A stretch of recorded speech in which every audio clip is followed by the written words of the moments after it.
What's Gucci and the Coochie? We're gonna jump right into things and talk about the time this sexy bastard Satoru Gojo ran the fade with no lineup all across the Shibuya subway platform. I keep forgetting to mention this though, but go ahead and join the Discord in the description, I appreciate you. Suguru Geto decides that Gojo's using too damn much of Mappa's animation budget and decides to get him out the streets. And besides, Yuji's supposed to be the main character, like, what happened to that? So a plan was made between him and Special Grade Curses to lock away Gojo into the prison realm. In the Shibuya subway platform, Jogo and Hanami stand before an ever so cocky Satoru Gojo, threatening him to not run away from these hands. Jogo decides to sacrifice a random human, but he doesn't understand that Gojo's basically a psychopath, so he don't give a damn about that. Gojo takes notice and he says that he's shocked.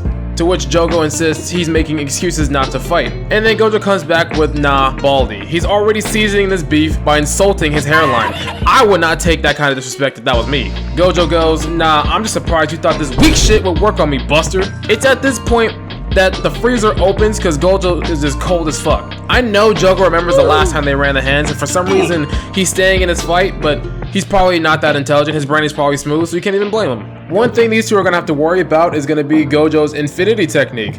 This is the one thing that whooped Jogo's ass back in season 1, and I'm sure he remembers it very, very well. Gojo was slaughtering him mercilessly during that fight. He basically became the definition of, technically our atoms did not touch, so no, your honor, I did not beat that man to death. Gojo starts the altercation with immediate verbal offenses and addresses Hanami as a weed, completely disrespecting Hanami's status as a special grade curse. He states that this is the third time they met and he tells them to come run the ones, specifically saying he's about to kill Hanami first. We already know she's in the background shaking, just thinking about how that Hall of Purple almost took her ass out the last time. Gojo stands right in between of both curses with his absolutely massive dick energy, and the fight officially begins. The special grades unleash their assault simultaneously. Jogo punches and Gojo blocks. Utilizing his hand-to-hand combat skills, he dodges Hanami's attack at the same time. Gojo flips around Jogo for a mounted armbar and he rips his arm off, back with the Vegeta shit. Hanami strikes and Gojo disrespectfully, once again, that's the name of the game in this fight,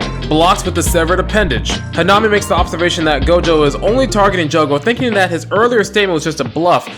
But that is when things start to go downhill because that conclusion is wrong. Hanami believes that Gojo lifted his limitless technique so he can fight with all the immobilized humans around, and makes the oh-so-wise executive decision to lift her domain amplification, also known as the one thing protecting herself from motherfuckers like Gojo. And surprise, surprise, Gojo senses that shit immediately. I mean, look at his face. Bro was on demon time from the very beginning. Jogo screams desperately, trying to warn Hanami from making this incredibly idiotic mistake, but to no avail. Gojo takes the opportunity and immediately jumps on Hanami. Lifting the limitless and attacking Jogo was all part of this masterfully devious plan to get Hanami to lift the domain amplification, and it works swimmingly. Gojo immediately attacks Hanami and rips out the branch-like appendages from her skull in such a weird, violent, but satisfying fashion. Gojo demonstrates that he is him because he already knew these were its weak points. Jogo stands surprised that Gojo is able to perform at such a level with such minimal resources required.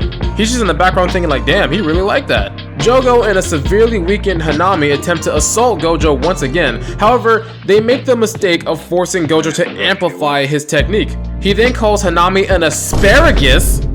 Again with the disrespect. Not only have you been dubbed as one of the grossest vegetables, but your entire presence is about to get folded momentarily.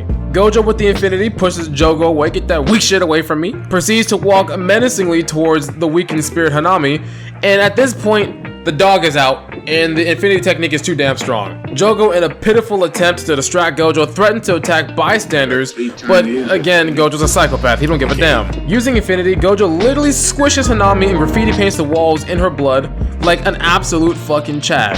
This dude's aura was enough to just end her entire existence. Afterwards, he has the gall, the audacity, the fucking chutzpah to turn around and say, next. Absolute fucking destruction was made in this subway, and Gojo had to quickly remind everyone whose show this really is. If you enjoyed the video, go ahead and subscribe to the channel and join the Discord server, I appreciate it. This is King Kai, and we are out.